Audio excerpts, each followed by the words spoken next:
नमस्कार दोस्तों, स्वागत है आपका एक और शानदार वीडियो में। दोस्तों आज की इस वीडियो में हम स्टेट्स एक्सेसरीज लिमिटेड आईपीओ के बारे में पूरा डिटेल देखेंगे, पीयर कंपैरिजन करेंगे, जीएमपी क्या है उसको देखेंगे, फाइनेंशियल सही है, फंडामेंटल स्ट्रांग है, लॉन्ग टर्म के लिए सही है कि नहीं, सब कुछ डिटेल में कंपेयर करेंगे। तो ज़्यादा टाइम नहीं लूँगा, 6-7 मिनट की वीडियो होगी, वहीं पर सब कुछ कन्फर्म हो जाएगा। तो वो सब तो ठीक है, पहले हम यहाँ पर जान लेते हैं शेड्यूल क्या है। 30 अक्टूबर को आईपीओ ओपन हो रहा है और क्लोजिंग 3 नवंबर को होगी। अलॉटमेंट 4 नवंबर को आएगा। रिफंड की बात करें तो 6 नवंबर को इसका रिफंड आ जाएगा। Credit of share to demat तो ये 6 नवंबर को हो जाएगा, आपके डीमेट अकाउंट में शेयर भी आ जाएंगे। और लिस्टिंग की बात करें तो लिस्टिंग 7 नवंबर को होगी। और वहीं हम बात करें फेस वैल्यू कितना है तो ₹5 पर शेयर इसका फेस वैल्यू रखा गया है। इशू प्राइस बैंड 557 से 585 पर शेयर इसका इशू प्राइस बैंड है। लॉट साइज की बात करें तो 25 का लॉट रखा गया है। ओएफएस है, पूरा का पूरा ओएफएस है, निगेटिव पॉइंट है क्योंकि इसके बाद प्रमोटर की होल्डिंग बहुत ही कम हो जाएगी। अभी 78% के अराउंड है, उसके बाद तो ज़्यादा कम हो जाएगी।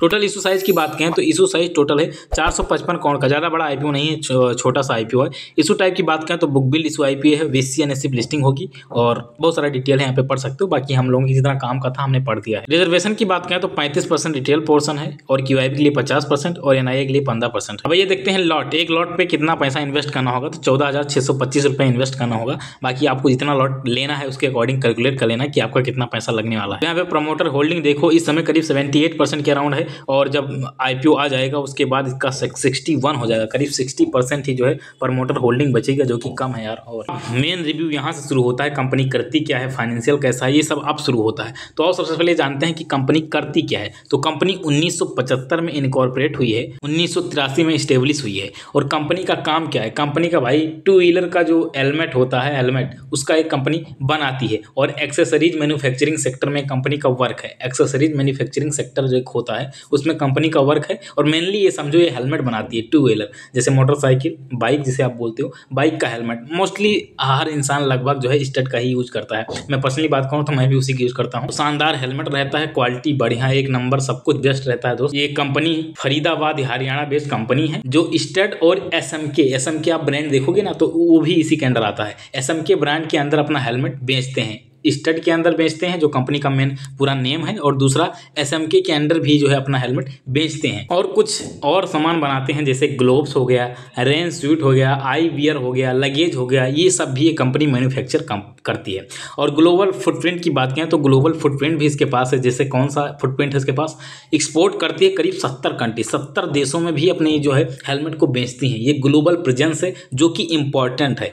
ग्लोबल प्रेजेंस इंपॉर्टेंट होता है, किसी भी कंपनी के लिए ग्लोबल प्रेजेंस बहुत ही इंपॉर्टेंट होता है और इस कंपनी के पास ग्लोबल प्रेजेंस है जो कि इंपॉर्टेंट है। आने वाले समय में इसमें आपको ग्रोथ देखने को मिलेगा, करीब 10-12% का ग्रोथ आप एक्सपेक्ट कर सकते हो आने वाले समय में इसका देखने को मिलेगा। और ऊपर से स्टड का ब्रांड भी है तो ब्रांड वैल्यू मैटर करता है दोस्त, इन सब जगहों पर ब्रांड वैल्यू मैटर करता है। तो इसका ब्रांड मैटर कर रहा है और आने वाले समय में ग्रोथ करेगा और लीडर है मार्केट में, तो इसका भी इसको एडवांटेज है। अब फाइनेंशियल देख लेते हैं। 2023 में रेवेन्यू हुआ था 506 करोड़ का, 24 में 535 करोड़ का रेवेन्यू हुआ, 25 की बात करें तो 595 करोड़ का रेवेन्यू हुआ। हर साल रेवेन्यू बढ़ा है, हर साल रेवेन्यू बढ़ा है, रेवेन्यू जो है इंक्रीज हुआ ही है। प्रॉफिट की बात करें तो प्रॉफिट यहाँ पे देखिए प्रॉफिट भी बढ़ा है, 33 करोड़ था 2023 में, 24 की बात करें 57 करोड़ का प्रॉफिट हुआ, 25 की बात करें करीब 70 करोड़ का प्रॉफिट पहुंच गया, तो प्रॉफिट भी इंक्रीज हुआ। 2024 से 25 को कंपेयर किया जाए तो 2024 से 25 में रेवेन्यू में 11% का इंक्रीज देखने को मिला है। और प्रॉफिट की बात करें तो करीब जो है 22% का प्रॉफिट बढ़ा है, 11% रेवेन्यू और 22% प्रॉफिट बढ़ा है, जो कि बढ़िया है, गुड है। और सारी चीजें देखोगे सब कुछ यहाँ पे आपको बढ़ता हुआ देखने को मिलेगा।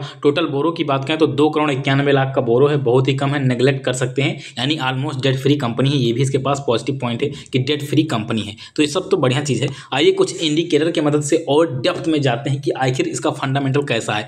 आरओई देखोगे करीब 16% के अराउंड है, चलो ठीक है। आरओसी की बात करें करीब 20% के अराउंड है, चलो ठीक है। एक्चुअली मेरे पास कोई यहाँ पे लिस्टेड पीयर्स नहीं है, मैंने इसका आरएसपी वगैरह पढ़ा, वहाँ पे कोई पीयर्स है नहीं, तो हम लोग डायरेक्ट जो है कंपेयर नहीं कर सकते हैं, हम लोग जो है डायरेक्ट पेयर कंपेरिजन नहीं कर सकते हैं। इसलिए यहाँ पे जो भी डेटा है उसके अकॉर्डिंग सब लगभग ठीक ही है। रिटर्न ऑन नेटवर्थ की बात करें करीब 15% का है, 20-25% का होता है तो बढ़िया रहता है, बाकी यार 15% है तो चलो ठीक है। पेट मार्जिन की बात करें 10% से ऊपर है, ये भी पॉजिटिव पॉइंट है। और प्राइस टू बुक वैल्यू ठीक है। और मार्केट कैप की बात करें तो ये भी ठीक ठाक मार्केट कैप भी है। अर्निंग पर शेयर की बात करें तो अर्निंग पर शेयर आईपीओ आने के बाद 20 का हो जाएगा, 20.58 का, जो कि गुड है।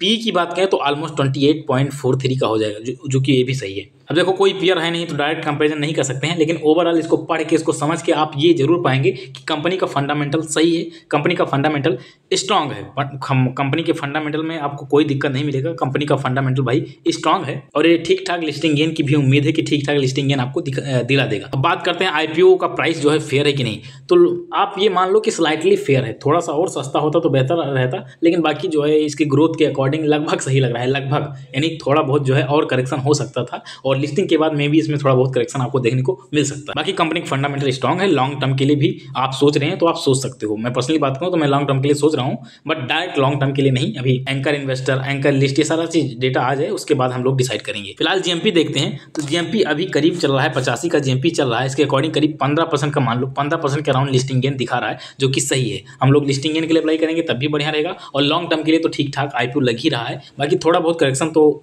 लेना चाहिए, बाकी देखते हैं और सारा डिटेल आ जाए, QIB सब्सक्रिप्शन हो जाए और हमारे पास एंकर लिस्ट आ जाए, ये सब आ जाएगा तो बढ़िया हो जाएगा, बेहतर हो जाएगा। फिलहाल आज की वीडियो पे समाप्त करते हैं। कंटेंट के लिए चैनल को सब्सक्राइब कर लीजिए, मिलते हैं अगले वीडियो में, तब तक के लिए जय हिंद, वंदे मातरम।